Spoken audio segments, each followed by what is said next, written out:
everybody, I am Jarrett Ross, the Genie Vlogger, and welcome back to another Professional Genealogist Reacts. On today's video, I will be reacting to 23andMe DNA results revealed, My Canadian-Guyanese Heritage Uncovered by Nisha G. Now this is not a channel I'm familiar with at all. It's on the smaller side, 25.6 thousand subscribers. She seems to do a lot of videos about being a medical student, and I guess that she lives in Canada but comes from Guyana. So I really am not sure what to expect. I don't know much about Guyana. I know a good bit about Suriname just because of my Dutch ancestral connections, and I have a lot of cousins who have been in Suriname, and so I've done a lot of research in Suriname. And then I feel like, you hear Guyana, Suriname, French Guyana. And so with that in mind, I always think, heavy European influences. So even though we're looking at a South American country, I wonder if she's going to get actual indigenous American readings. But I also, looking at her, I couldn't tell what type of ancestry she might have. And knowing that it's South American and the heavy influences of European, it makes me wonder if maybe she has a heavy mixture of things. So since I'm thinking about it, I'm actually going to look it up real quick and just kind of do a quick, what's the main population groups, the demographics in Guyana. So the largest ethnic group is the Indo-Guyanese, also known as East Indians, the descendants of indentured laborers from India who make up 43.5% of the population. Interesting. So I wonder if maybe that's what her ancestry is, because she does look like she could very well be Indian. She also does look like she could be a mixture of African, European, and indigenous, but I guess we'll have to see what that is. For the others, they are followed by the Afro-Guyanese, the descendants of enslaved people brought from Africa, primarily West Africa. And then the indigenous peoples, known locally as Amerindians, make up 10.5% of the population. So not a lot of mention of Europeans, so maybe we won't see much European with her. But with all of that said, let's stop yammering on and jump into the results. So I finally got back my genotyping DNA results from 23andMe. If you guys remember from a few weeks ago, I posted this video over here taking a DNA test from 23andMe to find out exactly where my DNA stems from. Because if you guys didn't know, my heritage comes from the country of Guyana, which is a country in South America. And in that video, I explained the history of Guyana. So basically, long story short, the people of Guyana were taken from India as indentured servants, and then they were brought to the Caribbean islands, which is why you see a lot of brown people on the islands that look Indian, aka me. So I was really curious to see where my ancestry comes from, specifically which countries, because I'm not sure, because I have no collection of my history at all. So now that we have the results, let's go ahead and take a look at the results of my DNA testing to find out. So I'm very curious, how far back did the Indians come over to Guyana? Because that could have an influence on what type of mixtured results we would expect. Because if they came over in the 1800s, then I think there's a higher possibility of seeing non-Indian, or maybe let's just call it South Asian ancestry, and we might see some other African or Amerindian or even European. But if it's something more recent, then that will definitely change. Okay, so looking it up, it looks like this started in the 1830s and didn't end until about the 1900s, early 1900s. So 1838, some 396 Indian immigrants arrived in British Guyana from Calcutta. Over the ensuing 80 years, a reported total of more than 230,000 indentured laborers arrived from India. So I'm just reading from Wikipedia, which the source on Wikipedia is a book by Differential Adaptations and Microcultural Evolution in Guyana by Leo Despres in the Southwestern Journal of Anthropology. But with it being from the 1800s, I kind of get the feeling that we might see other non-South Asian ancestry. But I guess let's find out.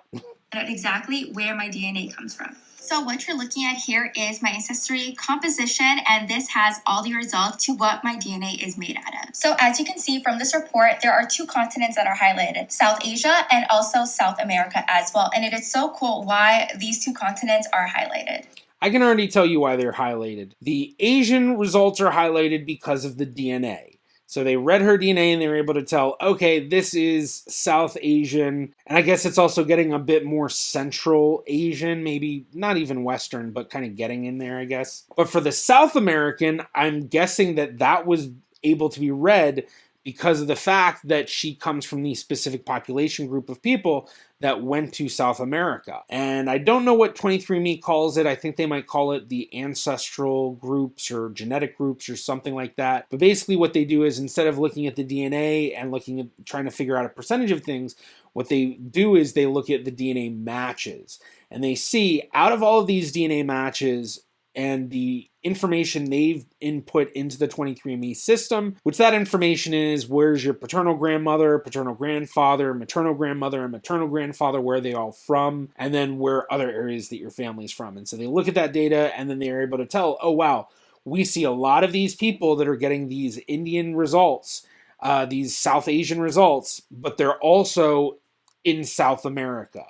And so then they're able to figure out, oh, they're all part of this population group, and then they can define that population group as one of their genetic communities. So this report actually has the percentages of the different areas that my DNA comes from. And this is actually so cool, so you guys gotta see this. So basically it says Nisha 100%. It also says I am Central and South Asian 100%. So basically my entire DNA comes from South Asia, which is so cool. And it also makes sense why everyone thinks that I am Indian. So basically this is broken down into different sections, so different regions that my DNA comes from. So first, it comes from southern India and Sri Lanka, which is 38.6%, specifically from the Pradesh region in India. Also, it says I am Bengali and Northeast Indian, 32.4%. Now, the stuff underneath the bold, well, I guess some of it's bold, but the stuff underneath the main sections that have the color code next to it, so like the Bengali and Northeastern India, that is part of the admixture part.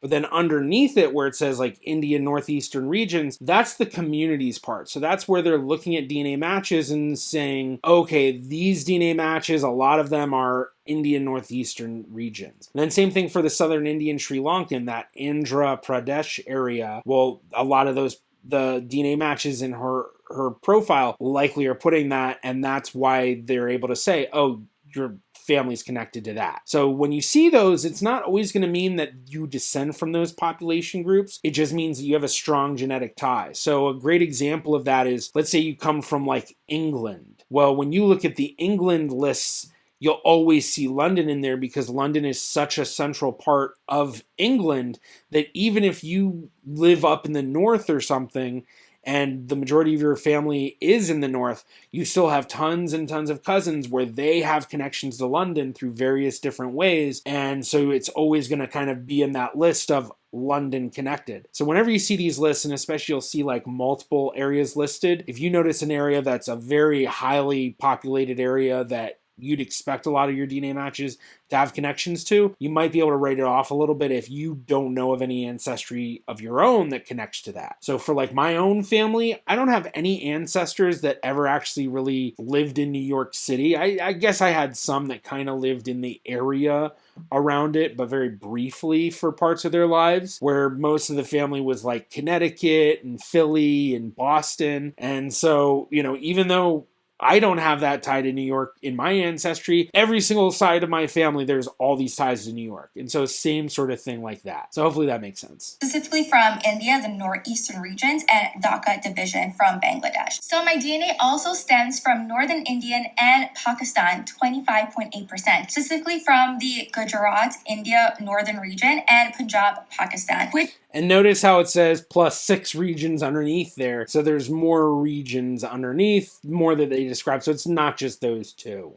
Which is so cool. There's also 6 other regions as well, but this is specific generalized area. And that's actually really cool because I've actually been mistaken in the past for being Guju, which actually makes sense because some of my DNA is from that area. And also what's really cool about this is that it says the rest of my DNA, 3.2%, is broadly Central and South Asian, but it also gives additional ancestry regions as well. So it does say these regions reflect mixed ancestry or more recent migration in your ancestry from South America, East Berbice, is Quarantine, Guyana, which is so cool because my family is from this area. They are from Berbice, Guyana, and that is where they migrated to. So back when they had the indentured servants taken from India and they traveled to the Caribbean islands, my family members settled in Guyana. So that is so cool how they were able to take all of these different regions that my DNA is from and also come to the conclusion that the areas that my DNA is made out of were also in the migration to Guyana as well. And keep in mind, I did not tell 23andMe any of this information about where I'm from, where my parents are from, where I'm from, where I was born. Like, it's crazy how they were able to get all of this information just out of like a spit tube. Like, that's crazy. One of the things I do want to say is that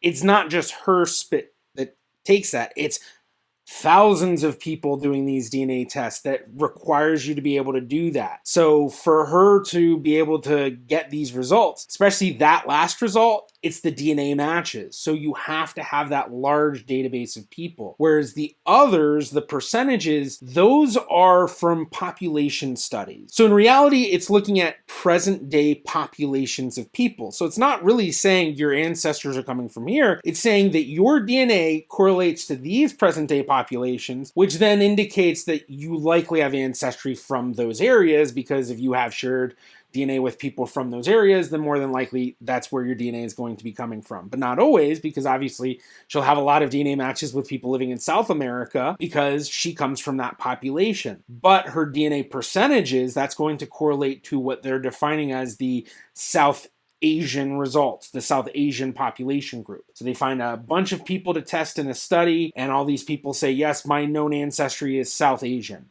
So then they get that DNA, look at it, and then they're able to figure out, okay, we've figured out these specific parts of the DNA. They correlate to this population group. So if anyone else tests in our site and they have that DNA, we can say that DNA is correlated to this population. So they give these percentages, and that's saying 30 whatever percent of your DNA correlates to this present day population that we're defining. So hopefully that makes sense. I don't think she's not necessarily getting it, but the way that she's explaining some of it and kind of like, going about it, it kind of just, it's not fully nuanced. So point of doing these reactions. So my DNA is actually from different areas of India, and then it's cool to see that it also shows that my DNA is also from Guyana as well, which is where everyone migrated to during the 1800s. So I guess the next steps now is to actually kind of like meet some of those family members. I don't even know if some of them are still in India or not, or how my ancestry still lies up in India, but I'm just really relieved to actually know where my DNA stems from. And this actually gives me more intel to kind of actually do a little bit more research to see how far my family extends in our ancestry from Guyana to India. Okay, that was an okay video. Personally, I hate these vertical videos with the pointing thing.